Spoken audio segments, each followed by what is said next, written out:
إن الحمد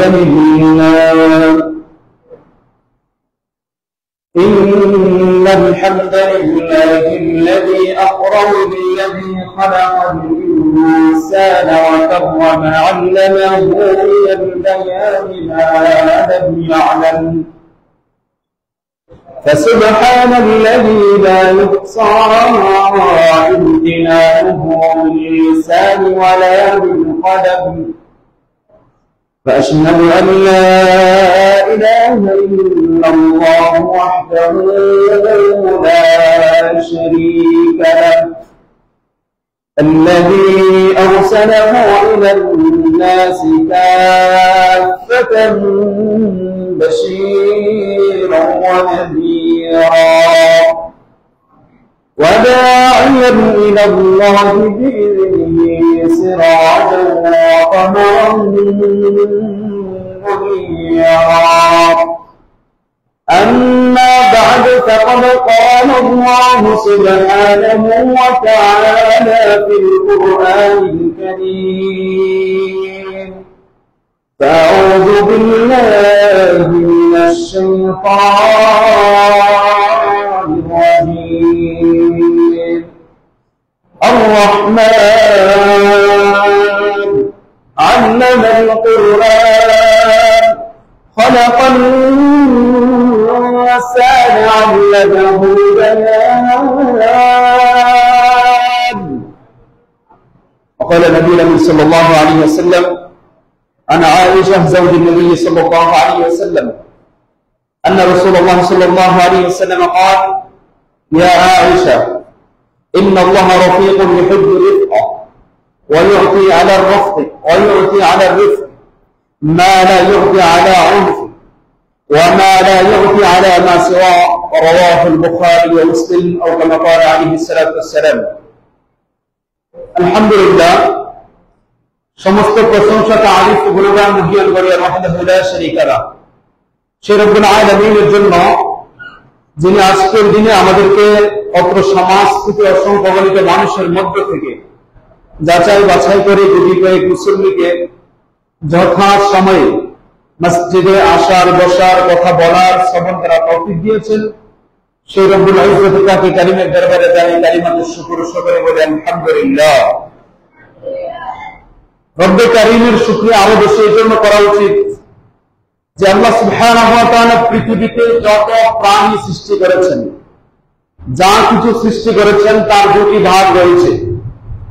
হাইওয়ান, পৃথিবীতে যা কিছু আছে সব হচ্ছে হাইওয়ান প্রাণী, এর দুইটা ভাগ রয়েছে, একটা আছে হাইওয়ান আন-নাতিক আর একটা হাইওয়ান গায়রে নাতিক।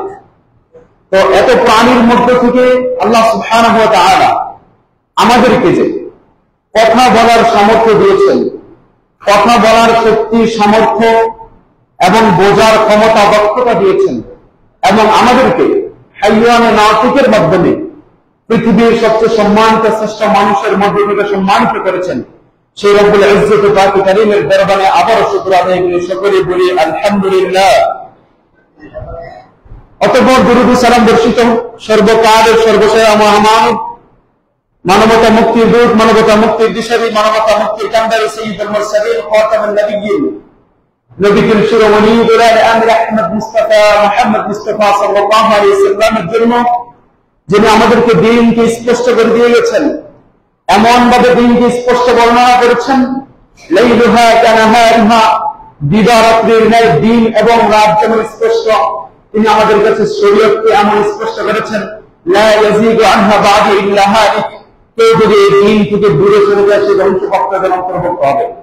তো সে নবী, যার নবী, যেই নবীর ধর্মকে, দিনকে, বুঝানো শরীয়তকে আমরা অনুধাবন করতে পেরেছি এবং সেই নবীর প্রকৃত দিন সুন্নাহ আহলে সুন্নাহ ওয়াল জামাআহ এর অন্তর্ভুক্ত হয়ে তার নববী পদ্ধতি বিষয়গুলোকে সুন্নাহর গুরুত্বের সাথে আমাদেরকে অনুধাবন এবং বাস্তবায়ন করার যে সুযোগ করে দিয়েছেন যেই নবীর অক্লান্ত পরিশ্রমের মাধ্যমে, সেই নবীর ব্যাপারে দরুদ করে আল্লাহুম্মা সাল্লি ওয়া সাল্লিম আলা সাইয়্যিদিনা নবিয়িনা মুহাম্মদ সাল্লাল্লাহু আলাইহি ওয়াসাল্লাম। এই উপস্থিতি, আমি আপনাদের সামনে আজকে অত্যন্ত গুরুত্বপূর্ণ একটি বিষয় নিয়ে কথা বলব।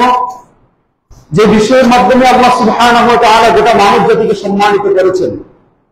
আমি খুতবার শুরুতেই বলেছি যে আল্লাহ সুবহানাহু ওয়া তাআলা সৃষ্টির দুইটা ভাগ রয়েছে, একটা হচ্ছে নাতিক, আরেকটা হচ্ছে গায়রে নাতিক।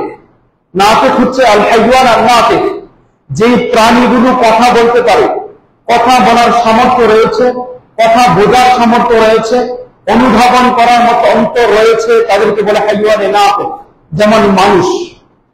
আর হাইওয়ানে গায়রে নাতিক হচ্ছে যেগুলোর প্রাণ রয়েছে কিন্তু কথা বলতে পারে না, বুঝাতে পারে না, অথবা আমরা শুনলেও বুঝি না, যেমন গরু, ছাগল, ভেড়া, বকরি, গাছপালা, তরুলতা যা কিছু রয়েছে।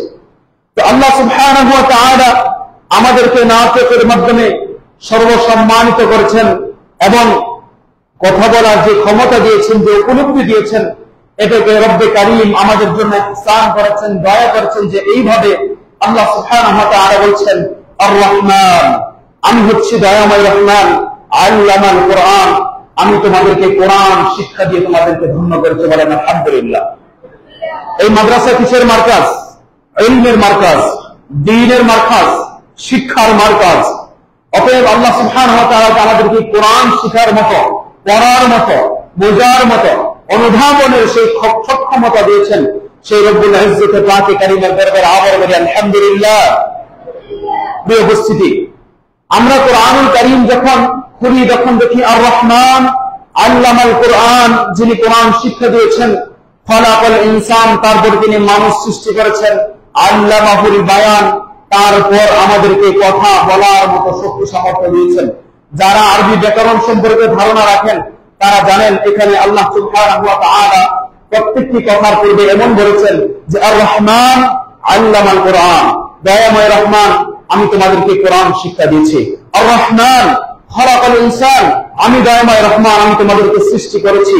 আর রহমান আল্লামাহুল বায়ান, আমি শুধু তোমাদেরকে কোরআন দেইনি, আমি শুধু তোমাদেরকে সৃষ্টি করিনি, বরং তা বোঝার মতো, জানার মতো, অনুধাবন করার মতো, কথা বলার মতো ভাষা তোমাদেরকে শিক্ষা দিয়েছে। সুবহানাল্লাহি ওয়া বিহামদিহি, সুবহানাল্লাহুল আযীম। সম্মানিত উপস্থিতি, সেই আল্লাহ সুবহানাহু ওয়া তাআলা যে আমাদেরকে কথা বলার সামর্থ্য দিয়েছেন, এই জন্য বলি আলহামদুলিল্লাহ। প্রিয় উপস্থিতি, মানুষ যে কথা বলে, মানুষ কথা কিভাবে বলে, বিজ্ঞান এ বিষয়ে আমাদেরকে যে গবেষণা দিয়েছে, মানুষ যখন কোনো কথা বলার ইচ্ছা করে তখন মানুষ তার ফুসফুসের মাধ্যমে, তার স্বরতন্ত্রের মাধ্যমে অক্সিজেন ডেলিভারি করে। ফুসফুস যখন স্বরতন্ত্রের মাধ্যমে অক্সিজেন ডেলিভারি করে, সেই অক্সিজেন ডেলিভারি করার পরে স্বরতন্ত্রের মধ্যে দুই ধরনের লরেন্স থাকে। এই লরেন্সের মধ্যে যখন কম্পন তৈরি হয় তখন মানুষ আস্তে আস্তে কথা বলতে শুরু করে। সুবহানাল্লাহ। খুব স্বাভাবিক বিষয় মনে হয়েছে, তাই না? এটা তো বিজ্ঞান বলেছে যে মানুষের মধ্যে ফুসফুসের মাধ্যমে স্বরতন্ত্রের অক্সিজেন যায়, তা কি করে লরেন্সের মাধ্যমে কম্পন তৈরি হয়, আর কম্পন তৈরি হলে মানুষ কি করে কথা বলে ফেলে। কিন্তু বিজ্ঞান আরো বড় আকার ধারণ করে বলেছে, বিজ্ঞান বলছে আরো অসীম প্রক্রিয়া রয়েছে মানুষের কথা বলার। সেই প্রক্রিয়া কি?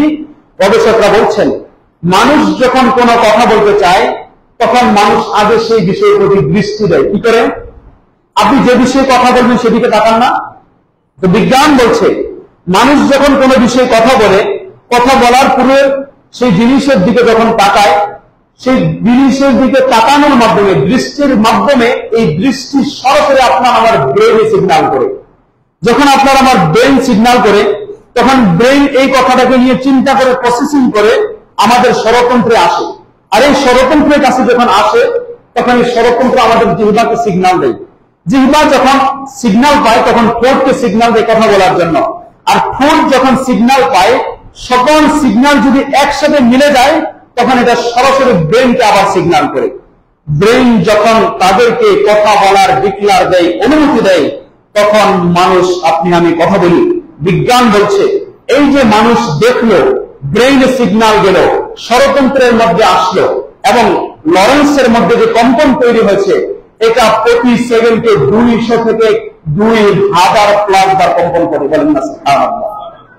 একটু চিন্তা করেন, এই যে আমি কথা বলছি, অথচ এই কথা বলার মধ্যে প্রতি সেকেন্ডে একটা শব্দ দেখা মাত্রই আপনার ব্রেন সিগন্যাল করবে, সেটা স্বরতন্ত্রে আসবে, তারপরে লরেন্সের কম্পন তৈরি হবে, সেটা জিহ্বায় সিগন্যাল করবে, জিহ্বা ঠোঁটের কাছে অনুমতি নেবে, ঠোঁট জিহ্বা যখন একসাথে সাই দেবে তখন সেটা সরাসরি ব্রেনের কাছে সিগন্যাল যাবে। ব্রেন যখন বলে যে এই কথা বলা যাবে এই মুহূর্তে, তখন সেটা বলতে পারবেন। ব্রেন যখন সিগন্যাল দিবে না আপনাকে আমাকে, তখন আপনি আমি কিন্তু কথা বলতে পারবো না।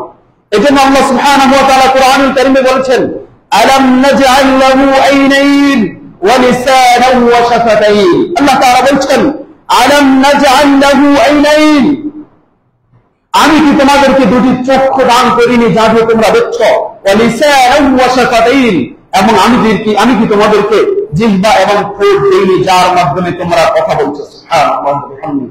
সম্মানিত উপস্থিতি, এটা আল্লাহ সুবহানাহু ওয়া তাআলার কত বড় অসীম দয়া, কত বড় অসীম প্রকৃতি, এটা আপনাকে আমাকে বোঝানো মুশকিল যদি আপনি আমি বিবেকবান মানুষ না হই এবং আল্লাহ সুবহানাহু ওয়া তাআলার এই বিধানগুলোকে বিষয়গুলোকে আপনি আমি অনুধাবন না করি। সম্মানিত উপস্থিতি, একটু লক্ষ্য করুন তো, আপনার আমার জীবনের দিকে যদি তাকাই, একটা বাচ্চা যখন জন্মগ্রহণ করে, বাচ্চার মায়েরা কয় বছর দুধ পান করায়? 2 থেকে 2.5 বছর দুধ পান করায়। কত আদর যত্ন করে মানুষ করে। পৃথিবীতে কি এমন কোন মানুষ আছে যে তাকে প্রত্যেক কথা বলেছেন আর সেই কথা সে আমল করেছে, এমন কোন মানুষ আছে? আপনার যে সন্তানটাকে আপনি এত দয়া মায়া করে আদর যত্ন করে বড় করেছেন, বুকের দুধ খাইয়ে বড় করেছেন, তাকে একটা কথা 2 বা 3 বার বলার পরে পারবো না বলে মাথা নেড়ে অন্যদিকে চলে যায়। পৃথিবীতে স্বামী স্ত্রীর সম্পর্ক এত ভালোবাসা, এত মধুর সম্পর্ক, কিন্তু পৃথিবীতে কি এমন কোন স্বামী বা এমন কোন স্ত্রী রয়েছে যারা স্বামী কথা বলেছে আর স্ত্রীর সাথে সাথে মেনে নিয়েছে, কোনোদিন বিপক্ষে যায়নি? স্ত্রী বলেছে, স্বামী কোনোদিন বিপক্ষে করেনি। এমন কি কোন স্বামী স্ত্রীর সম্পর্ক আছে? এমনকি পিতা মাতার সম্পর্ক রয়েছে, অথবা পিতা সন্তানের সম্পর্ক এমন রয়েছে যে পিতা সন্তানকে লালন পালন করে, অথবা যে সন্তান পিতাকে সম্মান শ্রদ্ধার মাধ্যমে, বাবা যে কথা বলেছে সন্তান কোনোদিন অস্বীকার করেনি, সন্তান বলেছে পিতা কোনোদিন অস্বীকার করেনি। এমনটা হয় না। কিন্তু আপনি একটু চিন্তা করুন, আপনাকে যে আল্লাহ সুবহানাহু ওয়া তাআলা লিসানান ওয়া শাফাতাইন, দুটা কথা বলার জন্য জিহ্বা দিয়েছেন, এই জিহ্বা যদি একদিন বলে যে হুজুর মানুষ সারাদিন তো বক্তৃতা করেন, মঞ্চে বয়ান করেন, অনেক আলোচনা করেন, অনেক বক্তৃতা দিয়েছেন, আজকে আমি আর কথা বলতে পারবো না, জিহ্বা যদি চুপ হয়ে যায়, আপনার আমার কথা বলার সামর্থ্য আছে? অথবা এত চিৎকার চেঁচামেচি করছেন, জিহ্বা এত নাড়াচাড়া করছেন, ঠোঁট বলতেছে, অনেক চিৎকার চেঁচামেচি করেছেন, অনেক লাফালাফি করেছেন, অনেক ছোটাছুটি করেছেন, আজকে আমি আর লড়াচড়া করতে পারবো না, আপনি আপনার জিহ্বাকে নিয়ে কথা বলেন। কথা বলা সম্ভব নয়। আল্লাহ সুবহানাহু ওয়া তাআলা এর জন্য বলছেন যে তোমরা আমার নিদর্শনগুলোর দিকে লক্ষ্য করো। আলাম নাজআল লাহু আইনাইন, আমি যে তোমাদেরকে দুটি চক্ষু দান করেছি, এই চক্ষু দুটির উপর লক্ষ্য করো। ওয়া লিসানান ওয়া শাফাতাইন, আমি যে তোমাদেরকে কথা বলার সামর্থ্য দিয়েছি, আমি যে তোমাদেরকে ঠোঁট দিয়েছি, এর মাধ্যমে যে তোমরা কথা বলো, তোমরা একটু চিন্তা করো, একটু গবেষণা করো, এগুলোর মধ্যে আল্লাহ সুবহানাহু ওয়া তাআলা তোমাদের জন্য কত সুন্দর নিদর্শন রেখেছেন। সুবহানাল্লাহি ওয়া বিহামদিহি, সুবহানাল্লাহিল আযীম। এই যে কথা বলার কমিশন আল্লাহ সুবহানাহু ওয়া তাআলা আমাদেরকে দিয়েছেন, এটাই হচ্ছে দয়াময় রহমানের, দয়াময় আল্লাহ সুবহানাহু ওয়া তাআলার অশেষ মহিমা, অশেষ দয়া, অশেষ অনুগ্রহ। এজন্য আল্লাহ বলছেন, আর রহমান, আমি দয়াময় রহমান, আল্লামাল কোরআন, আমি তোমাদেরকে কোরআন শিক্ষার মাধ্যমে পৃথিবীতে সম্মানিত করেছে। খলাকাল ইনসান, সৃষ্টির শ্রেষ্ঠত্বের আসনে এনেছে। আমি তোমাদেরকে সৃষ্টি করেছি খলাকাল ইনসান, আমি মানুষকে সৃষ্টি করেছি। আল্লামাহুল বায়ান, আমি তো সেই রহমান যে তোমাকে সৃষ্টি করার পরে তোমাকে কথা বলার মতো যে ভাষা দিয়েছি, তোমাকে কথা বলার মতো যে যোগ্যতা দিয়েছি, তোমাকে আমাকে যে কথা বলার মতো সেই অনুগ্রহ করেছেন। এটাই হচ্ছে দয়াময় রহমানের বিশেষ অনুগ্রহ, বলেন না সুবহানাল্লাহ। সম্মানিত উপস্থিতি, এতগুলো কথা, এতগুলো বিষয় বোঝানোর মূল উদ্দেশ্য কি? এটা হচ্ছে আমার আলোচনার মূল বিষয়। এই যে এতগুলো বিষয় বোঝালাম, মানুষ কথা বলে, লরেন্সে কাজ করে, ফুসফুস সিগন্যাল করে, ব্রেন পর্যন্ত যায়, ব্রেন জিহ্বাকে আঘাত করে, জিহ্বা ঠোঁট আবার ব্রেনকে সিগন্যাল করে, তারপর ব্রেনের অনুমতি হলে কথা বলে, তা না হলে কথা বলে না। এই কথাগুলা বলার মূল উদ্দেশ্য হচ্ছে আল্লাহ সুবহানাহু ওয়া তাআলা পৃথিবীতে এত প্রাণী থাকতে, এত হাইওয়ান থাকতে আমাদেরকে হাইওয়ান আন-নাতিক, কথা বলার যোগ্যতা দিয়েছেন। এটাই হচ্ছে আল্লাহ সুবহানাহু ওয়া তাআলার পক্ষ থেকে আমাদের জন্য সবচেয়ে বড় নিয়ামত। বলেন আলহামদুলিল্লাহ। সম্মানিত উপস্থিতি, এজন্য এতগুলো কথা বলার পিছনে যে মূল কারণ, সেই মূল কারণ হচ্ছে আল্লাহ সুবহানাহু ওয়া তাআলা আমাদেরকে যে হাইওয়ানান নাতিক, কথা বলার মতো যে যোগ্যতা দিয়েছেন, ক্ষমতা দিয়েছেন, দক্ষতা দিয়েছেন, আল্লাহ সুবহানাহু ওয়া তাআলা এই কথা বলার যোগ্যতার পিছনে আমাদেরকে কিছু নীতিমালা দিয়েছেন। কথা বলার পিছনে কি দিয়েছেন? আল্লাহ সুবহানাহু ওয়া তাআলা কিছু নীতিমালা আপনাকে আমাকে দিয়েছেন। আপনি আমি চাইলেই আপনার আমার এই জিহ্বাকে, আপনার আমার ঠোঁটকে দিয়ে আপনি আমি চাইলেই যে কোনো কথা, যে কোনো শব্দ, যে কোনো ভাষা আপনি আমি চাইলে উচ্চারণ করতে পারবো না। আল্লাহ সুবহানাহু ওয়া তাআলা তার জন্য আমাদেরকে একটা বিবেক দিয়েছেন। আমি সেই বিবেকের দিকে যাব না, বিবেকের দিকে গেলে আজকের আলোচনা ভিন্ন দিকে চলে যাবে। আল্লাহ সুবহানাহু ওয়া তাআলা যে জিহ্বা, ঠোঁট দিয়েছেন, কথা বলার সামর্থ্য দিয়েছেন, এর মাধ্যমে আল্লাহ সুবহানাহু ওয়া তাআলা আমাদেরকে শিক্ষা দিচ্ছেন। এর পিছনে কিছু নীতিমালা, যে কোন কথা বলবো, কোন কথা বলবো না, কোন পর্যায়ে বলবো, কোন পর্যায়ে বলবো না, কোনটা বলা উচিত, কোনটা বলা উচিত নয়, কোন কথা কখন বললে সেটা সামঞ্জস্য হবে, কোন কথা কখন বললে সেটা সামঞ্জস্য হবে না, এটা স্বয়ং নিদর্শন আল্লাহ সুবহানাহু ওয়া তাআলা আমাদেরকে দিয়েছেন। কিভাবে কথা বলতে হবে, কিভাবে আচরণ করতে হবে, আমাদের শিষ্টাচার কি হবে, আমাদের আদব কি হবে, কোরআন সুন্নাহ আমাদেরকে কি জানিয়েছে, এই বিষয়গুলো সম্পর্কে আমাদের বাস্তব জীবনে এর প্রতিক্রিয়া কি হবে, এই বিষয়গুলোকে সামনে রেখে আমাদের কথা বলার নীতি, নৈতিকতা, শিষ্টাচার, আদব, বৈশিষ্ট্য কি হবে, এই বিষয়কে সামনে রেখে আজকের খুতবার কিছু আলোচনা করব ইনশাআল্লাহ। ওয়া মা তাওফীকি ইল্লা বিল্লাহ, আলাইহি তাওয়াক্কালতু ওয়া ইলাইহি উনীব। আল্লাহুম্মা আমিন।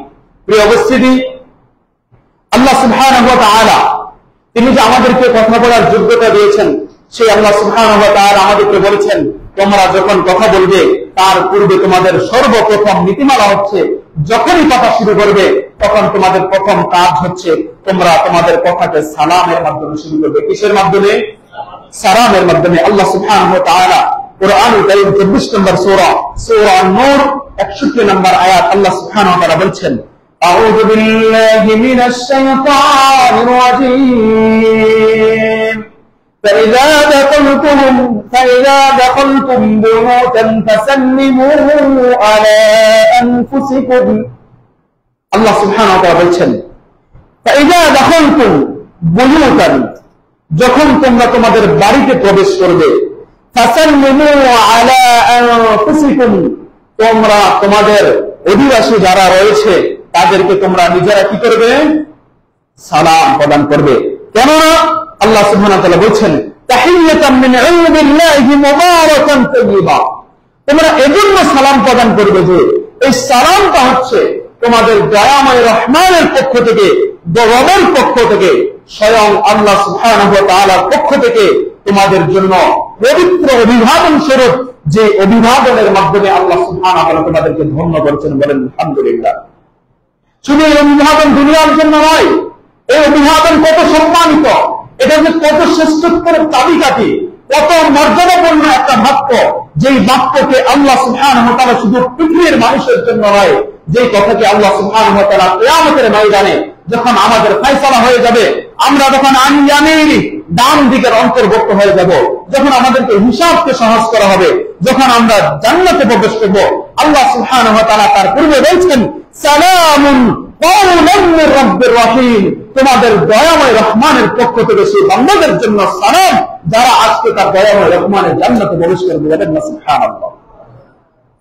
সেই সালাম হচ্ছে আপনার আমার পরিবারের শান্তির প্রতীক, সেই সালাম হচ্ছে আপনার আমার জীবনের শান্তির প্রতীক, সেই সালাম হচ্ছে আপনার সন্তানকে আদর্শ শিক্ষার প্রতীক, সেই সালাম হচ্ছে আপনার পরিবারের সন্তানকে গড়ে তোলার প্রতীক, সেই সালাম হচ্ছে আপনার পরিবারের অশান্তি দূর করার প্রতীক, সেই সালাম হচ্ছে আপনার সন্তানকে নীতি নৈতিকতা, শিষ্টাচার, আদব শিক্ষা দেওয়ার অন্যতম একটা মাধ্যম হচ্ছে সালাম। সম্মানিত উপস্থিতি, যে রব আমাদেরকে সালাম শিক্ষা দিয়েছেন, সেই রবই আমাদেরকে সালামের মাধ্যমে ইমানদারদেরকে তার পক্ষ থেকে অভিবাদন জানিয়ে আমাদেরকে সম্মানিত করবেন।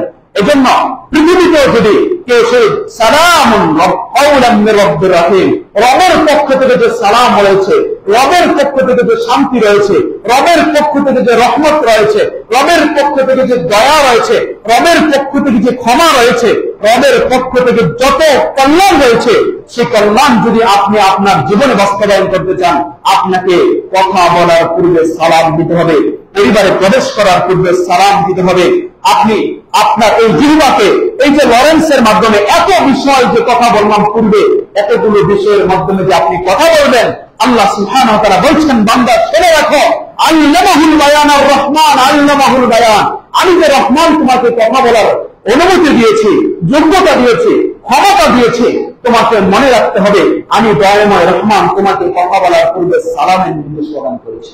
সম্মানিত উপস্থিতি, এজন্য মুসলিম হিসাবে আমাদের জীবনের প্রথম নীতিমালা, আমাদের জীবনের ঠোঁট নাড়ানোর পূর্বে, নড়াচড়া করার পূর্বে, জিহ্বাকে কাজে লাগানোর পূর্বে আল্লাহ সুবহানাহু ওয়া তাআলা আমাদেরকে কি বলেছেন? আমাদের প্রথম কাজ হচ্ছে তোমরা সালামের মাধ্যমে তোমাদের কথা শুরু করবে। এজন্য আল্লাহ সুবহানাহু ওয়া তাআলা আমাদেরকে শিক্ষা দিয়েছেন। এটা কেন শিখলাম? এটা আল্লাহ সুবহানাহু ওয়া তাআলা কেন শিক্ষা দিয়েছেন আমাদেরকে? আল্লাহ সুবহানাহু ওয়া তাআলা বলছেন, এই শিক্ষা এজন্য তোমাদেরকে দিয়েছি, কাযালিকা ইউবাইয়িনুল্লাহু লাকুমুল আয়াতি লাআল্লাকুম তা'কিলুন। এই যে এত শিক্ষা তোমাদেরকে দিলাম, এই শিক্ষা দেওয়ার মূল কারণ হচ্ছে এভাবে আল্লাহ সুবহানাহু ওয়া তাআলা তোমাদের জন্য তার আয়াতসমূহকে স্পষ্টভাবে তোমাদের সামনে বিবৃতি করেছেন, বর্ণনা করেছেন, বিশ্লেষণ করেছেন, যাতে করে লাআল্লাকুম তা'কিলুন, যাতে করে আমরা এই বিষয়গুলোকে অনুধাবন করতে পারি। সম্মানিত উপস্থিতি, এজন্য পিছনের যে কথাগুলো বলে আসলাম, কথা বলার জন্য ব্রেন, তারপর আপনার আকল, তারপর আপনার জিহ্বা, আপনার আমার ঠোঁট কিভাবে সিগন্যালের মাধ্যমে, সতর্কতার মাধ্যমে কথা উচ্চারণ করে আল্লাহ তাআলা এখানে বলছেন, কাযালিকা ইউবাইয়িনুল্লাহু আয়াতি। এই যে আয়াতের মধ্যে তোমাদেরকে নিদর্শনগুলো তোমাদেরকে বর্ণনা করলাম পিছনে, এই নিদর্শনগুলো বর্ণনা করার মূল কারণ হচ্ছে লাআল্লাকুম তা'কিলুন, যাতে করে তুমি আমার এই বিষয়গুলোকে অনুধাবন করতে পারো এবং দয়াময় রহমানকে আপনারা আমরা অনুধাবন করে তার অনুগ্রহের অন্তর্ভুক্ত হয়ে আপনারা আমার ইহকালীন এবং পরকালীন জীবনকে শান্তিময় করতে পারে। আল্লাহ তাআলা আমাদের সেই তৌফিক দান করুন, আল্লাহুম্মা আমিন। প্রিয় উপস্থিতি, খুতবার সময় যেহেতু অতি স্বল্প, এজন্য আমি এই সালাম সম্পর্কে আর বিস্তারিত কথা বলছি না। সর্বশেষ এতটুকু বলবো, ছাত্র, শিক্ষক, কৃষক, শ্রমিক, মজুর যারাই আছে, জাতি, ধর্ম, বর্ণ নির্বিশেষে, সকল পেশার, সকল শ্রেণীর, সকল ধর্মের, সকল বর্ণের, সকল রঙের, সকল উচ্চতা, নিম্নতা, সকল শ্রেণীর মানুষের জন্য তার প্রথম হক হচ্ছে, আপনি যদি মুসলিম হয়ে থাকেন, আপনি যদি কল্যাণ চান, আপনি যদি সফলতা চান, আপনি যদি বরকত চান, আপনি যদি রহমত চান, এবং সর্বোপরি পরকালীন জীবনেও যদি আপনি দয়াময় রহমানের পক্ষ থেকে আহলান এবং সাহলান অভিবাদন পেতে চান, আপনার আমার জিহ্বাকে নাড়াচাড়ার পূর্বে প্রথম কাজ হচ্ছে আপনার জিহ্বাকে দয়াময় রহমানের সেই শান্তির বাণী আসসালামু আলাইকুম ওয়া রাহমাতুল্লাহি বাক্য উচ্চারণ করতে হবে। সম্মানিত উপস্থিতি, এখানে একটি মূল পদ্ধতি বলে দিই, যেহেতু প্রতিষ্ঠান, ম্যাক্সিমাম প্রতিষ্ঠানের ক্ষেত্রে দেখা যায় আমরা যখন ক্লাসে যাই, ছাত্ররা আমাদেরকে সালাম দেয়, আমরা ছাত্রদেরকে সালাম দেই না। মূলত উচিত কি ছিল? ফাসাল্লিমু আলা আহলিহা, যারা ঘরে প্রবেশ করবে অধিবাসীদেরকে তারা সালাম দিবে, তাই না? তাহলে ভিতরে কি বাচ্চারা থাকে না শিক্ষক থাকে? ক্লাসরুমে শ্রেণীকক্ষে কারা থাকে? ছাত্ররা থাকে। তাহলে সালাম শিক্ষক দিবে না ছাত্র দিবে? যে প্রবেশ করবে তাকে সালাম দিতে হবে। এখন যদি এরকম হয়, শিক্ষক ভিতরে থাকে, ছাত্র বাহিরে আছে, যে ভিতরে প্রবেশ করবে তাকে সালাম দিতে হবে। এরপরে আরেকটা দৃষ্টিকোণ থেকে যদি দেখি, কম সংখ্যক লোক বেশি সংখ্যককে সালাম দিবে না বেশি সংখ্যক কম সংখ্যককে? এই দৃষ্টিকোণে ইসলাম আমাদেরকে শিক্ষা দেয়। আমরা যখন বাচ্চাদের কাছে যাবো, তাদেরকে আমরা সালাম দিব, এর মাধ্যমে কি হবে? বাচ্চারা আমাদের কাছ থেকে আদব শিখবে যে আমাদের ওস্তাদ আমাদেরকে সালাম দিচ্ছে, আমাদের বড়রা আমাদেরকে সালাম দিচ্ছে, আমাদের শ্রেষ্ঠরা, আমাদের পিতামাতারা আমাদেরকে সালাম দিচ্ছে। তার মানে তাদের সাথে দেখা হলে আমাকেও প্রথমে তাদেরকে সালাম দিতে হবে। আদব শিষ্টাচার শিক্ষার ক্ষেত্রে সবচেয়ে বড় বিষয় মনে রাখবেন, আপনি সারাদিন যদি বাচ্চাকে আঘাত করেন, আপনি সারাদিন যদি বকাবাদ্য করেন, আপনি আপনার সন্তানকে আদব শিক্ষা দিতে পারবেন না, যতক্ষণ পর্যন্ত না আমি আপনার মধ্যে সেই আদব শিষ্টাচারকে বাস্তবায়ন না করব এবং সেই আদবকে বাচ্চাদের সামনে স্পষ্ট না করব, প্রকাশ না করব, ততক্ষণ পর্যন্ত আপনার আমার সন্তানেরা আমাদের কাছ থেকে আদব শিখবে না। প্রিয় উপস্থিতি, 2 নম্বর বিষয় হচ্ছে আল্লাহ সুবহানাহু ওয়া তাআলা যে আমাদেরকে কথা বলার সামর্থ্য দিয়েছেন, 1 নম্বর নীতি হচ্ছে কথা বলার পূর্বে সালাম দিতে হবে। আমাদের আল্লাহ সুবহানাহু ওয়া তাআলা 2 নম্বর যে নীতিমালা দিয়েছেন, এ ব্যাপারে আল্লাহ তাআলা বলছেন যে তোমরা কথা বলার পূর্বে সতর্ক হবে। এলো কথারই মনের ইচ্ছা মতো, মনের ইচ্ছা, খায়েশ, আশা আকাঙ্ক্ষা অনুযায়ী তোমরা কথা বলবে, এটা তোমরা ভাবিও না। কারণ তোমাদের প্রতিটি কথার পূর্বে তোমাদেরকে ভাবতে হবে যে তোমাদের প্রতিটি কথার জবাব আল্লাহ সুবহানাহু ওয়া তাআলার কাছে দিতে হবে। এজন্য এলো কথারই যা ইচ্ছা তা নয়, আপনাকে আমাকে কথা বলার পূর্বে একটু চিন্তা ভাবনা করা উচিত। কেননা আল্লাহ সুবহানাহু ওয়া তাআলা কুরআনুল কারীম 50 নম্বর সূরা কাফের 18 নম্বর আয়াত আল্লাহ সুবহানাহু ওয়া তাআলা বলছেন, আউযু বিল্লাহি মিনাশ শাইতানির রাজীম, মা ইয়ালফিযু মিন কাওলিন ইল্লা লাদাইহি রাকীবুন আতীদ। আল্লাহ সুবহানাহু ওয়া তাআলা বলছেন, মা ইয়ালফিযু মিন কাওলিন ইল্লা লাদাইহি রাকীবুন আতীদ। এমন কোন শব্দের উচ্চারণ নেই, এমন কোন কথা নেই, এমন কোন শব্দ নেই যেটাকে ফেরেশতারা তোমাদের জন্য সংরক্ষণ করে না। এখানে একটি সূক্ষ্ম বিষয় আপনাদের সামনে উপস্থাপন করতে চাই। আল্লাহ সুবহানাহু ওয়া তাআলার জন্য কোন বান্দার কথাকে সংরক্ষণ করার ব্যাপারে রকিব, তিনি সংরক্ষণশীল, এতটুকু বলাই আল্লাহ তাআলার জন্য যথেষ্ট ছিল, তাই নয় কি? আল্লাহ তাআলা যদি কোনো বান্দার ক্ষেত্রে বলে যে আমি তোমার কথাকে সংরক্ষণ করছি, এটাই কি আল্লাহ তাআলার জন্য যথেষ্ট ছিল না? কিন্তু আল্লাহ সুবহানাহু ওয়া তাআলা এখানে কি বলছে দেখেন, আউলিন ইল্লা লাদাইহি রাকীব, তারপর বলছেন আতীদ। আতীদ মানে হচ্ছে যে আল্লাহ সুবহানাহু ওয়া তাআলা আমাদেরকে জানাতে চাচ্ছেন এই বিষয়ে আরো তৎপর হওয়ার জন্য, যে আল্লাহ বলছেন আমি তোমাদের বিষয়গুলো শুধু সংরক্ষণ করছি না, তোমাদের জানা উচিত তোমাদের সূক্ষ্ম থেকে সূক্ষ্ম, ক্ষুদ্র থেকে ক্ষুদ্র, তুচ্ছ থেকে অতি তুচ্ছ কোন কাজ যদি করে থাকো, কোন আমল যদি করে থাকো, কোন কর্ম যদি করে থাকো, আমি আল্লাহ সুবহানাহু ওয়া তাআলা সেই সূক্ষ্ম থেকে সূক্ষ্ম, ক্ষুদ্র থেকে ক্ষুদ্র, তুচ্ছ থেকে তুচ্ছ, অতি ছোট থেকে ছোট যত পরিমাণ হয় না কেন, সেটাকে পর্যন্ত আমি আল্লাহ সুবহানাহু ওয়া তাআলা আতীদ, আমি সেটাকে পর্যন্ত সংরক্ষণ করে থাকি। সুবহানাল্লাহ। আমাদেরকে চিন্তা করা উচিত। তাহলে আপনার মন যা চাচ্ছে, মন যা বলছে, আপনি সেটাই বলবেন, আপনি সেটাই করবেন। সেই আশা আকাঙ্ক্ষা নিয়ে যদি আপনি কথা বলে থাকেন, তাহলে আপনার জেনে রাখা উচিত এটা কোন মুসলিমের আচরণ হতে পারে না, এটা কোন মুসলিমের বৈশিষ্ট্য হতে পারে না যে মুসলিম যা ইচ্ছা তাই বলবে, যা ইচ্ছা তা করবে। তবে মুসলিমের স্মরণ রাখতে হবে, মা ইয়ালফিযু মিন কাওলিন, একটা বাক্য, একটা শব্দ, একটা অক্ষর যদি উচ্চারণ করি, একটা শ্বাস প্রশ্বাস যদি নিঃশ্বাস ছাড়ি, এই ব্যাপারে আমাদেরকে সতর্ক থাকতে হবে। রাকীব এবং আতীদ, তুমি শুধু সংরক্ষণশীল নয়, তুমি সূক্ষ্ম থেকে সূক্ষ্ম, অতি তুচ্ছ থেকে তুচ্ছ বিষয়টাকে পর্যন্ত তুমি সংরক্ষণ করে থাকেন। সুবহানাল্লাহি ওয়া বিহামদিহি, সুবহানাল্লাহিল আযীম।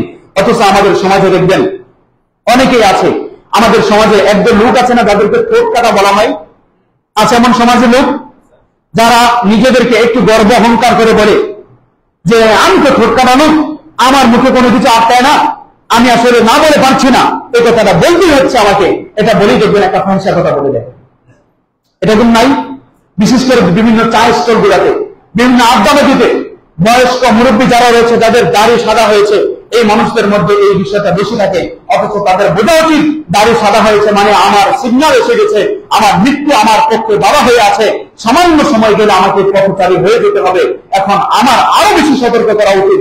একজন যুবকের হয়তো সামনের দিনে এই আকাঙ্ক্ষা থাকে যে আগামী দিন যাবে, দাড়ি গজাবে, তারপর সাদা হবে, তারপর আমাকে কবর যাবে। কিন্তু আপনাকে বোঝা উচিত আপনার সেই সময় অতিবাহিত হয়েছে, আপনি কিভাবে সেই দোকানে বসে সেই কথাগুলোকে বেদারসে ইচ্ছা মতো ইচ্ছাধীন স্বাধীনতার সাথে বলতে পারেন। প্রিয় উপস্থিতি, আপনি একটু যারা আছেন কাতার ভঙ্গ করে একটু সামনে চিপেন, পিছনে যারা তাদেরকে একটু সুযোগ দেন, আছেন সামনে চাপেন, সবাই ছাত্ররা সামনে আসুন। প্রিয় উপস্থিতি, সময় অতি স্বল্প, আমি সেদিকে যাচ্ছি না। এজন্য যারা এই কথা বলছেন তাদেরকে আবার স্মরণ করে দিতে চাই, যারা নিজেদেরকে ঠোঁট কাটা বলেন, যারা নিজেদেরকে কথা আটকে রাখতে পারেন না বলেন, যারা নিজেদেরকে স্পষ্টবাদী বলে যে আমি স্পষ্ট কথা বলি, আমি কারো পিছনে কথা বলতে পছন্দ করি না, আমি কাউকে পরোয়া করি না, আমি হক বলতে দ্বিধা করি না, কিন্তু হক বলতে গিয়ে সে অন্যের নামে বিরোধ করে, সে অন্যের নামে চগলখড়ি করে, অন্যের হক নষ্ট করে, অন্যের সম্মান নষ্ট করে, অন্যের মর্যাদা নষ্ট করতে গিয়ে যে কথা বলে থাকেন, আপনাকে আবারও স্মরণ করে দিতে চাই। আল্লাহ তাআলা বলছেন, মা ইয়ালফিযু মিন কাওলিন ইল্লা লাদাইহি রাকীবুন আতীদ। তুমি যে কথাই বলো না কেন, যে কারণেই করো না কেন, সে ব্যাপারে আল্লাহ সুবহানাহু ওয়া তাআলা আপনার প্রত্যেকটা কথাকে আল্লাহ সুবহানাহু ওয়া তাআলা লিপিবদ্ধ করে রাখেন। আতীদ শুধু লিপিবদ্ধ নয়, তুচ্ছ থেকে তুচ্ছ বিষয় থেকে পর্যন্ত আল্লাহ তাআলা লিপিবদ্ধ করে রাখেন। প্রিয় উপস্থিতি, এজন্য আপনাকে আমাকে কথা বলার পূর্বে সতর্কতা অবলম্বন করতে হবে। যা চাই তাই যেন মুখে না আসে, যা আসে তাই যেন বলে না দিই, যা বলি তা বলার পূর্বে যেন আপনার আমার ব্রেনকে সিগন্যাল দিই, যে চিন্তা করি যে কথা বলছি এটাকে আদৌতে যে আল্লাহুল বায়ান, যে আল্লাহকে বর্ণনা করার ক্ষমতা দিয়েছেন, সে দয়াময় রহমানের শান মান মর্যাদা নষ্ট হচ্ছে এমন কোন কথা বলছি কিনা আপনাকে স্মরণে রাখতে হবে। প্রিয় উপস্থিতি, তৃতীয় কথা হচ্ছে আপনাকে আমাকে কথা বলতে হলে উত্তম কথা বলতে হবে, শ্রেষ্ঠ কথা বলতে হবে, ভালো কথা বলতে হবে। আর যদি ভালো কথা বলতে না পারি, আপনাকে আমাকে চুপ থাকতে হবে।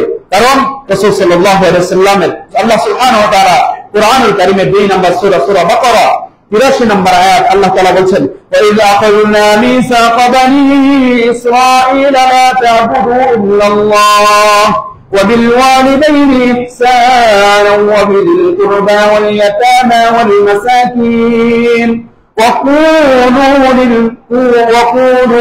للناس حسنا। আল্লাহ সুবহানাহু ওয়া তাআলা পিতামাতার ব্যাপারে, তার ইবাদতের ব্যাপারে বলেছেন, তারপরে পিতামাতার প্রতি ইহসানের কথা বলেছেন, তারপর প্রতিবেশীর ইহসানের কথা বলেছেন, তারপরে ইয়াতীম মিসকিনদের ইহসানের কথা বলেছেন, তারপরে ইহসানের কথা বলতে গিয়ে আল্লাহ সুবহানাহু ওয়া তাআলা আমাদেরকে প্রথম যে শিক্ষা দিচ্ছেন, সবচেয়ে বড় ইহসান কি? ওয়াকুলু লিন-নাসি, যখনই তুমি মানুষের সাথে কথা বলবে, যখনই মানুষের সাথে শব্দ উচ্চারণ করবে, শব্দ প্রয়োগ করবে, লিন-নাসি হুসনা, তোমাকে উত্তম, শ্রেষ্ঠ, সৌন্দর্য মণ্ডিত কথা তোমাকে মানুষের সাথে উচ্চারণ করতে হবে।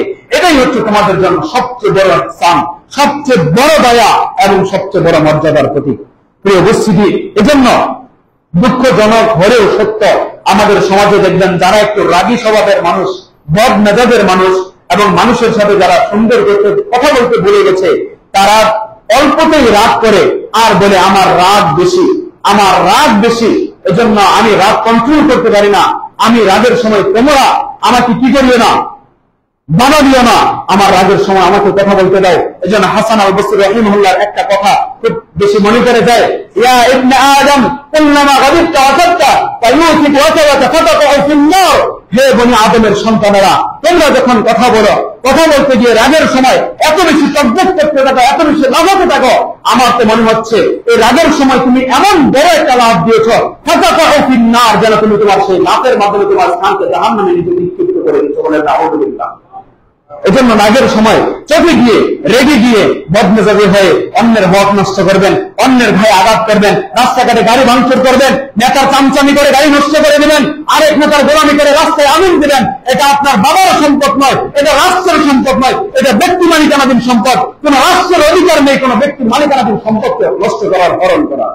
কোন নেতার অধিকার নেই কোন ব্যক্তির সম্পদকে হরণ করে তার অধিকার নষ্ট করার, তার অর্থনৈতিক ভাবে তাকে ক্ষতিগ্রস্ত করার কোন অধিকার আল্লাহ সুবহানাহু ওয়া তাআলা আসমানের নিচে জমিনের উপরে কাউকে দেয়নি। আপনি কোন নেতার সাথে আপনি বদমেজাজি হয়ে, কোন নেতার আনুগত্য করে, কোন নেতার পিছনে ধরে, কোন নেতার কাছ থেকে কয় টাকা খাবেন, আর সেখানে গিয়ে রাগ গুস্ব দেখিয়ে আপনি আপনার যে মনের প্রতিশোধের নেশায় আপনার বিপক্ষে হলে, আপনি সেখানে তার দোষ না থাকলেও তার প্রতিশোধ নিতে গিয়ে আপনি আপনার রক্তকে উত্তেজিত হয়েছে, সেই উত্তেজিত রক্তকে প্রতিহত করার জন্য অন্যের হক নষ্ট করবেন, আর মানুষের সম্মান নষ্ট করবেন কথার মাধ্যমে, আর্থিকভাবে তার অর্থনৈতিক সম্পদ নষ্ট করবেন। তারপরে বিভিন্ন ভাবে যত হক, অর্থ, অধিকার রয়েছে, সেই অধিকার হক প্রত্যেক সেক্টর থেকে সেই সেক্টরে গিয়ে আপনি নষ্ট করবেন। সেই অধিকার আল্লাহ সুবহানাহু ওয়া তাআলা আপনাকে আমাকে দেয়নি। এজন্য আল্লাহ নবী সাল্লাল্লাহু আলাইহি ওয়াসাল্লাম বলেছেন, মান কানা ইউমিনু বিল্লাহি ওয়াল ইয়াউমিল আখির আপনাকে আমাকে যদি পরকালের প্রতি বিশ্বাস থাকে, যদি আল্লাহ তাআলাকে বিশ্বাস করেন, যদি পরকালের প্রতি আপনার ঈমান থাকে, আপনাকে মনে রাখতে হবে আপনাকে হয়তো ভালো কাজ, ভালো কর্ম, ভালো কথা বলতে হবে অথবা চুপ থাকতে হবে, কিন্তু সেখানে রাগের বশবর্তী হয়ে, বদমেজাজি হয়ে অন্যের উপর প্রতিশোধ করতে গিয়ে আপনি তার সম্পদ নষ্ট করবেন, অধিকার নষ্ট করবেন, মর্যাদা নষ্ট করবেন, শ্রেষ্ঠত্ব নষ্ট করবেন। এটার অধিকার আল্লাহ সুবহানাহু ওয়া তাআলা কোন মুসলিম ইমানদারকে দেয়নি। এভাবে আপনাকে আমাকে সতর্ক থাকতে হবে। আল্লাহ সুবহানাহু ওয়া তাআলা আমাদের সেই তৌফিক দান করুন। আল্লাহুম্মা আমিন। সম্মানিত উপস্থিতি, 4 নম্বর বিষয় হচ্ছে আপনাকে আমাকে আল্লাহ সুবহানাহু ওয়া তাআলা কথা বলার অনুমতি দিয়েছেন, কথা বলার সক্ষমতা দিয়ে আমাদেরকে সম্মানিত করেছেন। তখনই আমাদের সম্মান রক্ষা হবে, তখনই আমাদের সম্মান বেঁচে থাকবে যখন আপনি আমি কথা বলার সময় অনর্থক অযথা কথা পরিহার করব, কল্যাণকর কথার পিছনে আমাদের সময়কে ব্যয় করব। তখনই আপনি আমি যে বনি আদম হিসাবে সম্মানিত শ্রেষ্ঠত্বের প্রতীক সেটাকে কাজে লাগবে।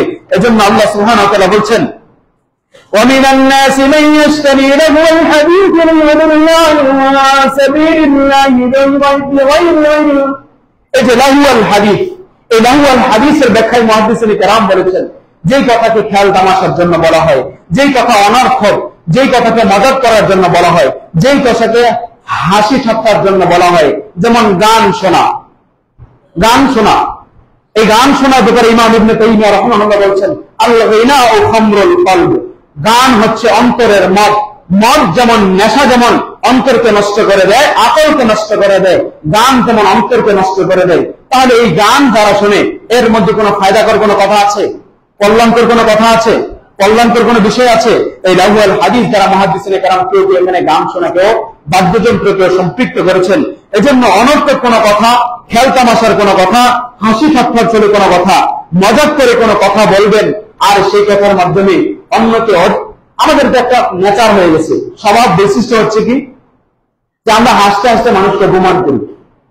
আমাদের মধ্যে এমন এক শ্রেণীর মানুষ নাই যারা মানুষকে বন্ধুত্বের খাতিরে তাদেরকে সামনে ডেকে আনে, বহুদিন পূর্বের একটা রাগ ক্ষোভ যে তার সাথে রয়েছে, হাসতে হাসতে কথার মাধ্যমে অপমান করবে। এজন্য আল্লাহ তাআলা বলছেন লাহওয়াল হাদিস, অনর্থক কথাবার্তা। তারপরে আগের অংশগুলো রয়েছে যে মজাক করে, ঠাট্টার ছলে, কৌতূহলের ছলে আপনি কাউকে অপমান করবেন, অনৈতিক কথা বলবেন, অনৈতিক কথা বলবেন, এটার অধিকার আল্লাহ সুবহানাহু ওয়া তাআলা আপনাকে আমাকে দেয়নি। মুসলিম হিসাবে আপনাকে আমাকে কথা বলার পূর্বেও আপনাকে আমাকে সতর্কতার সাথে কথা বলতে হবে।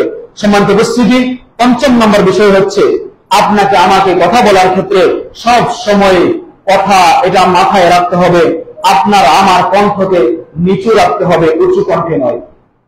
আপনার আমার কণ্ঠ অন্যের চাইতে উঁচুতে চলে যাবে এটা নয়, বরং আপনার আমার কথা অন্যের চাইতে নিচু থাকতে হবে।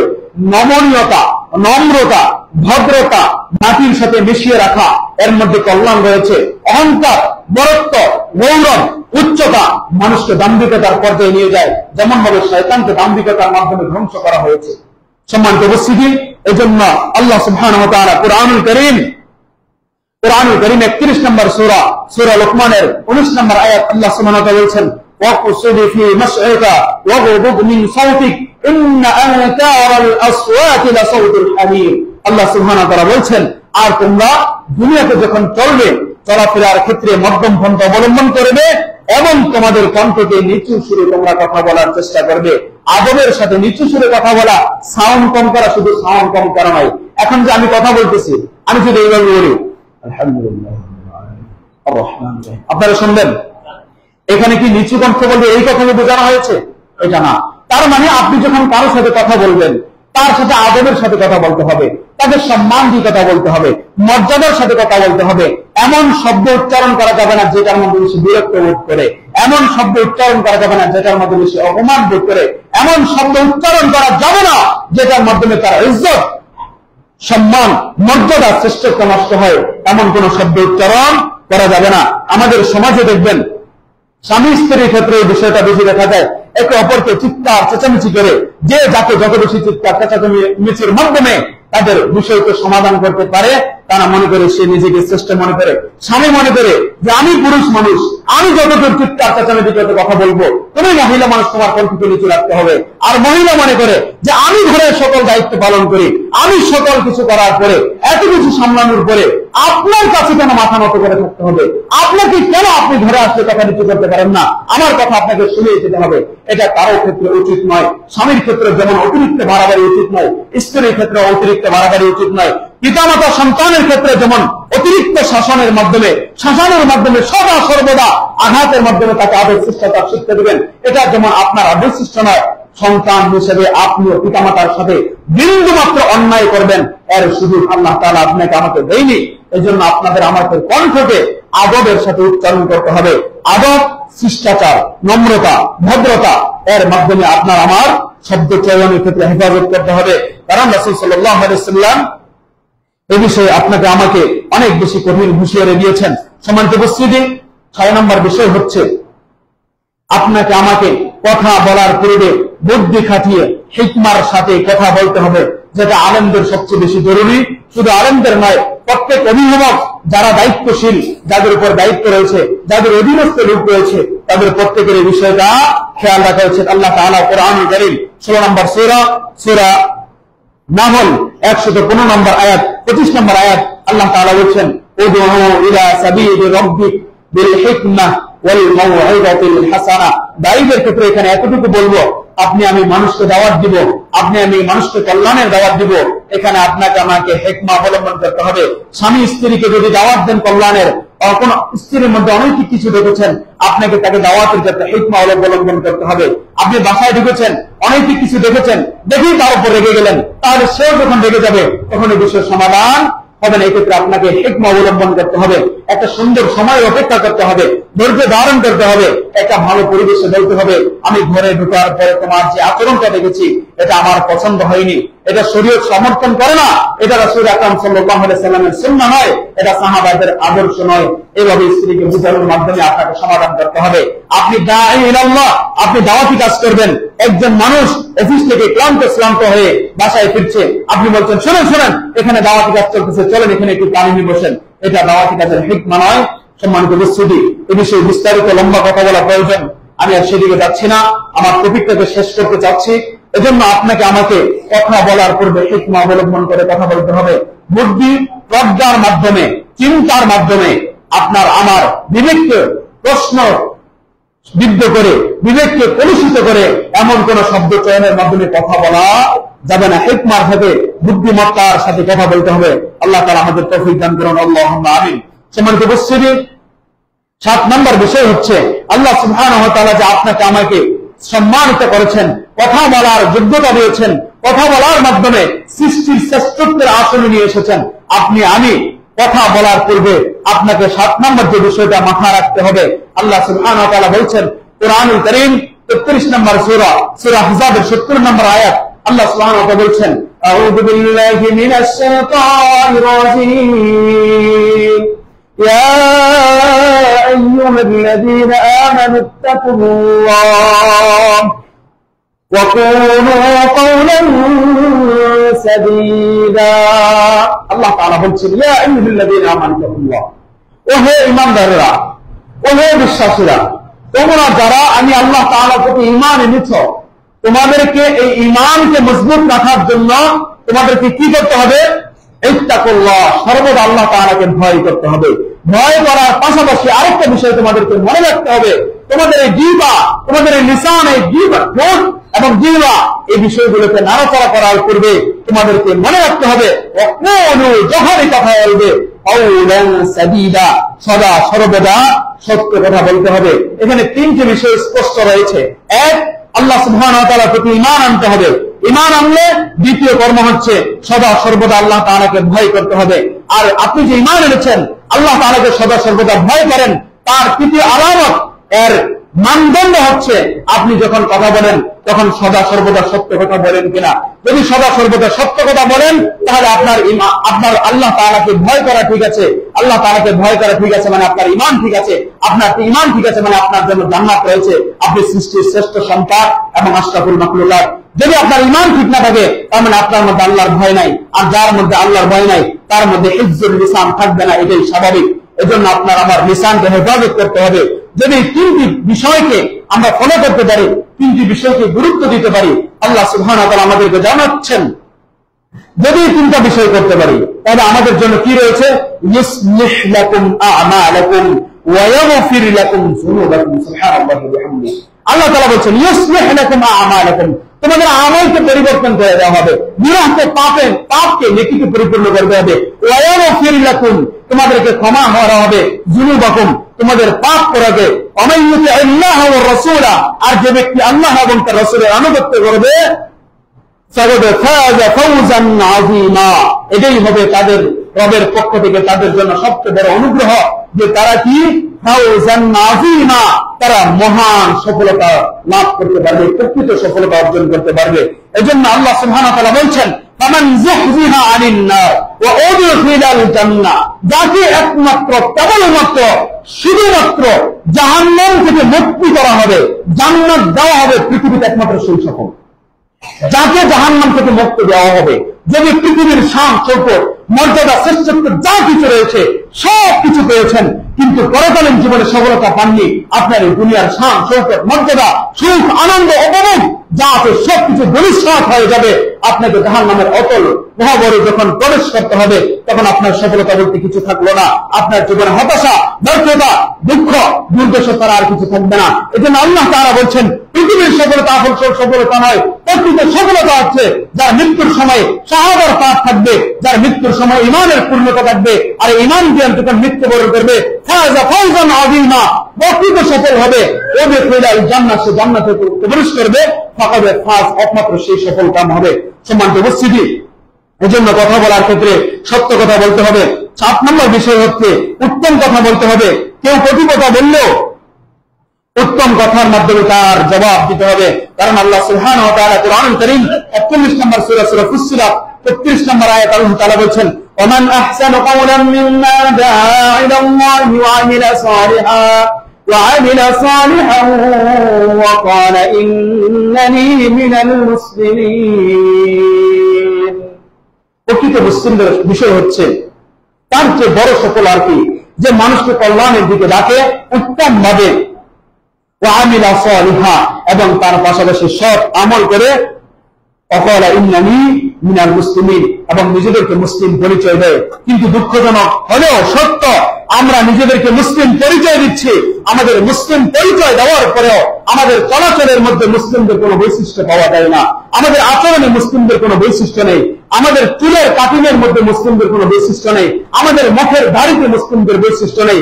আমাদের নিজেদেরকে মুমিন পরিচয় দেব, সেই পরিচয় দেওয়ার মতো হিম্মত আমাদের মুসলিমদের অন্তরে নেই। আমাদের যুবকরা নিজেদেরকে কোনো ময়দানে, কোনো মাঠে, কোনো ঘাটে, কোনো রাস্তায়, কোনো পরিবেশে সে নিজেকে বলবে যে আমি মুসলিম, এই মুসলিম বলার মতো সে সামর্থ্য, সে সাহস, সে বুদ্ধিমত্তা আমাদের যুবকদের মধ্যে নেই। কারণ তার মাথা থেকে পা পর্যন্ত পুরোটাই হচ্ছে ক্রিশ্চিয়ান কালচার, তার মাথা থেকে পা পর্যন্ত প্রত্যেকটা সেক্টর হয়েছে পশ্চিমাদের নিদর্শন। তার মাথার যে চুল কেটেছে এটা একটা ইহুদির চুল কাটার পদ্ধতি, তার গায়ে যে পোশাক রয়েছে এটা পশ্চিমাদের পোশাক, সে যে প্যান্ট পরেছে এটা পশ্চিমাদের পোশাক, সে যে টাকলু বিড়ার উপরে প্যান্ট রাখার কথা ছিল তার নিচে নিয়ে গেছে, এটা জাহান্নামীদের পোশাক। সে নারী, সে নিজেকে পর্দায় রাখতে পারেনি, এটা জাহান্নামী নারীদের বৈশিষ্ট্য, এটা কোনো জান্নাতি নারীর বৈশিষ্ট্য নয়। একজন নারী মাথায় ওড়না রাখেনি, এটা জান্নাতি নারীর বৈশিষ্ট্য নয়, এটা জাহান্নামী নারীর বৈশিষ্ট্য। তো সে নিজের মধ্যে, নিজের গায়ে, নিজের বডিতে যে ইসলামকে প্র্যাকটিস করতে পারেনি, নিজের দেহের মধ্যে যে ইমানকে পরিপূর্ণ করতে পারেনি, সেই ব্যক্তি কি করে নিজেকে ইমানদার পরিচয় দেবে, আর কি করে সে বডির মাধ্যমে জান্নাতে যাবে? আপনার মুখের কাছে যাওয়া যায় না দুর্গন্ধের কারণে, কারণ আপনি সারাদিন গুল, তারপরে বিড়ি, সিগারেট, ইয়াবা, ফিনসিডিলের মাধ্যমে আপনার মুখকে নাপাক করে রাখেন। সেই মুখটি কোনো জান্নাতীদের মুখ না, সেটা জাহান্নামীদের মুখ, কারণ সেই মুখের কাছে দুর্গন্ধের কারণে আপনার কাছে তো ফেরেশতাও আসতে পারে না যে আপনার কল্যাণের বিষয়গুলো আপনাকে লিখে দেবে। আপনার চলাফেরা এত নোংরা হয়েছে, এত নিকৃষ্ট হয়েছে। সম্মানিত উপস্থিতি, এজন্য আপনাকে আমাকে মনে রাখা উচিত, আপনার চলা, আপনার বসা, আপনার ফিরা, আপনার রেখা, আপনার যাবতীয় বিষয় যখন দেখবে আপনাকে মুসলিমের পরিচয় দিতে হবে। আপনি যখন রাস্তায় হাঁটবেন এক পাশ দিয়ে হাঁটতে হবে, মানুষকে দেখবেন সালাম দিতে হবে, চক্ষু নিচু করবেন, তারপর হাঁটতে হবে। যদি আপনার চলার মধ্যে নমনীয়তা দেখা যায়, রাস্তার এক পাশে হাঁটা দেখা যায়, চক্ষু নিচু করে হাঁটা দেখা যায়, মানুষকে দেখলে সম্মান করতে দেখা যায়, মানুষকে দেখলে সালাম বিনিময় দেখা যায়, তাহলে বুঝতে হবে আপনার মধ্যে আদর্শ মুসলিমের পরিচয় রয়েছে। এই দেহের মাধ্যমে জান্নাত লাভ করা সম্ভব, সফলতাও সম্ভব। এবং আল্লাহ মাহুল বায়ান যে বলেছে দয়াময় রহমান, সেই রহমানকে আমাদের সম্মানিত করেছেন আশরাফুল মাখলুকাত, সেটাও সম্মানের মাধ্যমে সম্মানিত হওয়া সম্ভব। সম্মানিত উপস্থিতি, এজন্য আপনাকে মুসলিম পরিচয় দিতে হবে, আপনাকে সালাতের ব্যাপারে সতর্ক হতে হবে, আপনাকে তেলাওয়াতের ব্যাপারে সতর্ক হতে হবে, আপনাকে আচরণের ব্যাপারে সতর্ক হতে হবে, আপনাকে কথাবার্তার ক্ষেত্রে সতর্ক হতে হবে। যে কোনো কথা কাজ বলার পূর্বে, করার পূর্বে আপনার আচরণে আপনাকে পরিচয় দিতে হবে আপনি মুসলিম, আপনার পোশাকে পরিচয় দিতে হবে আপনি মুসলিম। কোনোভাবেই যখন আপনার সংস্কৃতির সাথে মিশে যাবেন, যে কোনো একটাতে যখন পশ্চিমা সংস্কৃতির সাথে মিশে যাবেন, তখন আমি কোন লজ্জায়, কোন মুখে, কোন চেহারায়, কোন বডিতে আপনি মুসলিম পরিচয় দিবে? অথচ আমাদের গোটা দেহটাই ক্রিশ্চিয়ান কালচার, পশ্চিমাদের কালচারে ভরপুর হয়ে আছে। এজন্য সম্মানিত উপস্থিতি, আল্লাহ সুবহানাহু ওয়া তাআলা আমাদেরকে বলছেন, ইন্নাল্লাহা রাফিক ইউহিব্বুর রিফকা ফিল আমরি কুল্লি। আল্লাহ সুবহানাহু ওয়া তাআলা কোমল, তিনি প্রত্যেক কোমলতাকেই পছন্দ করেন। এজন্য আপনাকে আমাকে কথা বলার ব্যাপারে কোমলতা অবলম্বন করতে হবে। কথা বলার পূর্বে নমনীয়তা, নম্রতা, ভদ্রতা অবলম্বন করতে হবে। হাঁটার ক্ষেত্রে নমনীয়তা হতে হবে, চলার ক্ষেত্রে নমনীয়তা হতে হবে, বলার ক্ষেত্রে নমনীয়তা হতে হবে, দেওয়ার ক্ষেত্রে নমনীয় হতে হবে, নেওয়ার ক্ষেত্রে নমনীয় হতে হবে, আপনার আমার পরিধানের ক্ষেত্রে নমনীয়তা হতে হবে। উচ্চ আশা আকাঙ্ক্ষী নয়, আবার নিম্নবিত্ততার মাধ্যমে একেবারে নিজেকে মাটির সাথে মিশিয়ে দিয়ে একেবারে অবলা হয়ে থাকবেন, এটাও নয়, বরং মধ্যস্থতা অবলম্বন করতে হবে। সম্মানিত উপস্থিতি, এজন্য আল্লাহ সুবহানাহু ওয়া তাআলা ইবাদুর রহমানের ব্যাখ্যা দিতে গিয়ে আল্লাহ সুবহানাহু ওয়া তাআলা কি বলছেন? ইবাদুর রহমানের ব্যাখ্যা হচ্ছে, যখন তারা কথা বলবে তখন নম্রতার সাথে কথা বলবে। 9 নম্বর বিষয় হচ্ছে কথা এবং কাজের সাথে মিল থাকতে হবে। যেমন আল্লাহ তাআলা কোরআনুল কারীম 61 নম্বর সূরা সফের 2 নম্বর আয়াত আল্লাহ তাআলা বলেছেন, ইয়া আইয়ুহাল্লাযীনা আমানু লিমা তাকুলুনা মা লা তাফআলুন। তোমরা যে কথা বলো না সেই কাজ কেন করো? কাবুরা মাকতান ইনদাল্লাহ আন তাকুলু মা লা তাফআলুন। তোমরা যেই কাজ করো না সেটা যদি বলে বেড়াও, এটা আল্লাহ সুবহানাহু ওয়া তাআলার কাছে অত্যন্ত ঘৃণিত, অপমানিত, অপছন্দনীয় একটা কাজ। এজন্য আপনাকে আমাকে কথা এবং কাজের সাথে আমানত রক্ষা করতে হবে। আদ্দিল আমানা ওয়া লা তাকুন মান খানা। আপনাকে আমানত পূর্ণ করতে হবে। যদি কেউ আমানতের খেয়ানত করে, ওই ব্যক্তির আমানত আপনাকে পূর্ণ করা আপনার জন্য মুসলিম হিসাবে দায়িত্ব। কোন ব্যক্তি আপনার কাছে আমানত রেখেছে, কিন্তু ওই ব্যক্তির কাছে আপনি কিছুদিন পূর্বে আমানত রেখেছিলেন, সে আপনার আমানত নষ্ট করেছে, সে তার হক নষ্ট করেছে, এটার ব্যাপারে সে জবাব দিয়ে দিবে। কিন্তু সে যে আপনার কাছে আমানত রেখেছে, এই আমানতের ব্যাপারে আপনাকে সতর্ক হতে হবে। সে আপনার আমানত খেয়ানত করেছে, আপনি তার আমানত খেয়ানত করে দিবেন, এটা কোনো মুসলিমের আচরণ হতে পারে না। এজন্য আপনাকে আমাকে কথা বলার ক্ষেত্রে কথা এবং কাজে মিল রাখতে হবে। আর দুটা পয়েন্ট বলে শেষ করছি। 10 নম্বর বিষয় হচ্ছে মূর্খতা, অজ্ঞতা, জাহালত, এটাকে দূরীভূত করতে হবে। ইলমের সাথে, শিক্ষার সাথে আপনাকে আমাকে গড়ে তুলতে হবে। আল্লাহ সুবহানাহু ওয়া তাআলা এবার আমাদেরকে বলছেন, ওয়া ইবাদুর রহমান আল্লাযীনা ইয়ামশুনা আলাল আরদি হাওনা ওয়া ইযা খাতাবাহুমুল জাহিলুনা ক্বালু সালামা। দয়াময় রহমানের বান্দাদের অন্যতম একটা বৈশিষ্ট্য হচ্ছে যে তারা মানুষের সাথে কথা বলে, যদি মূর্খতা থাকে, অজ্ঞতা থাকে, তাহলে সেখান থেকে ক্বালু সালাম, তোমার সাথে কথা নেই, তোমার সাথে সালাম, তোমার কাছে এখানে শেষ করছি বলে আপনাকে ফিরে আসতে হবে। এজন্য আমি সবসময় একটা কথা বলে থাকি যে মূর্খ কখনো মুসলিম হতে পারে না, মুসলিম কখনো দিন সম্পর্কে অজ্ঞ রাখতে পারে না। আপনি নিজেকে মুসলিম দাবি করবেন, কিন্তু আপনার দিন সম্পর্কে জ্ঞান থাকবে না, আপনি নিজেকে মুসলিম দাবি করতে পারবেন না। তার বিপরীতে আপনি নিজেকে মুসলিম দাবি করেছেন, কিন্তু আপনি দিন শিখবেন না, শিখার আগ্রহ থাকবে না, আতঙ্ক থাকবে না, আপনারও মুসলিম দাবি করার কোনো অধিকার নেই। এজন্য একবার একটা কথা বলে থাকি যে মূর্খ কখনো মুসলিম হতে পারে না, আর মুসলিম কখনো নিজের দিন সম্পর্কে অজ্ঞ থাকতে পারে না। এজন্য মূর্খতা এড়িয়ে চলতে হবে। শিক্ষার সাথে, ইলমের সাথে, জ্ঞানের সাথে আপনার জীবনকে পরিচালনা করতে হবে। সর্বশেষ পয়েন্ট হচ্ছে আল্লাহ সুবহানাহু ওয়া তাআলা যে আপনাকে আমাকে কথা বলার নিদর্শন দিয়েছেন, এবং আপনাকে মনে রাখতে হবে, উত্তম কথা বলতে হবে, না হলে চুপ থাকতে হবে, যেটা পূর্বে বলেছি। সম্মানিত উপস্থিতি, অতএব সতর্ক সাবধান, কখনো কাউকে বলবেন না যে আল্লাহ সুবহানাহু ওয়া তাআলা। এখানে আরেকটা বিষয় আপনাদেরকে সতর্ক করে দিই, আপনাকে যেহেতু উত্তম কথা বলতে হবে, না হলে চুপ থাকতে হবে। একটা কথা বলে দিই, সেই বুখারী অথবা মুসলিমের মধ্যে হাদিস এসেছে, আমার স্মরণে আসছে না, তবে এটা রাসূল সাল্লাল্লাহু আলাইহি সাল্লামের সুন্নাহ বর্ণিত হাদিস, যে একজন ব্যক্তি আরেক ব্যক্তিকে ইবাদত বুঝার ব্যক্তি তার বন্ধুকে বলেছিল, আল্লাহ তাআলা তোকে কোনোদিন কখনো মাফ করবে না। কি বলেছিল? যে আল্লাহ তাআলা তাকে কোনোদিন মাফ করবে না, কিন্তু এক পর্যায়ে সে যেই বন্ধুকে মাফ করবে না বলেছিল, সেই ব্যক্তি একদিন আল্লাহ সুবহানাহু ওয়া তাআলার কাছে ইস্তেগফারের মাধ্যমে তার ক্ষমা প্রার্থনা করে সে যখন ক্ষমা চেয়ে নিল, কিয়ামতের দিন আল্লাহ তাআলা দুই ব্যক্তিকে উপস্থাপন করে, যে ব্যক্তিকে ক্ষমা করবে না বলেছিল এই ব্যক্তিকে আল্লাহ তাআলা ক্ষমা করে দিয়ে জান্নাত দিবেন, আর যে ব্যক্তি বলেছিল তোমাকে ক্ষমা করবে না এই ব্যক্তিকে আল্লাহ সুবহানাহু ওয়া তাআলা জাহান্নাম দিবেন। কেন? যে তিনি আমি আল্লাহ সুবহানাহু ওয়া তাআলা দয়াময় রহমান তাকে ক্ষমা করার অধিকার রাখি, সেখানে তুমি কোন বিষয়ে জানতে পারলে যে আমি আল্লাহ তাকে ক্ষমা করব না? এমন অনৈতিক কথা বলার কারণে আল্লাহ সুবহানাহু ওয়া তাআলা সেই ব্যক্তিকে জাহান্নাম দিবেন। আর ইয়াযবিল্লাহ, আল্লাহু মুস্তাআন। আপনাকে আমাকে একটু হেফাজত হওয়া উচিত। আপনি আমি কল্যাণের সাথে আছি, আপনি আমি সালাফি মানহাজ গ্রহণ করেছি, আপনি আমি সুন্নাহর আমল করছি, আপনি আমি বিদআত থেকে বিরত আছি। এজন্য আপনি মানুষকে বললেন আমি সুন্নাত পালন করি, আমি আহলুল হাদিস, তুমি কেমন কি হয়ে গেছো? তুমি তো বেদাতি, তুমি নামাজের পরে সম্মিলিত মুনাজাত করো, তুমি তো বেদাতি, তুমি অমুক পাপের সাথে লিপ্ত আছো, তুমি তো পাপিষ্ঠ, তুমি অমুক পাপের মাধ্যমে নিজেকে নষ্ট করছো। এটা কর্মভূমি নয়। আদৌ কি কোনো মুসলিম অপর মুসলিমকে হায় তুচ্ছ প্রতিপন্ন করে বলা উচিত নয়, কারণ কখন তার জন্য কখন হেদায়েতের বাণী এসে যায় আমরা জানি না। আমরা আমাদের অবস্থান থেকে সর্বদা কল্যাণের কথাগুলি বলবো, হেদায়েতের কথাগুলি বলবো, নীতির কথাগুলি বলবো, নৈতিকতার কথাগুলি বলবো, শিষ্টাচারের মাধ্যমে, হিকমার মাধ্যমে, প্রজ্ঞার মাধ্যমে, ইলমের মাধ্যমে, দয়াদ্রতার মাধ্যমে, সুন্দর আচরণের মাধ্যমে তাদেরকে দিন শিক্ষা দেওয়ার চেষ্টা করব।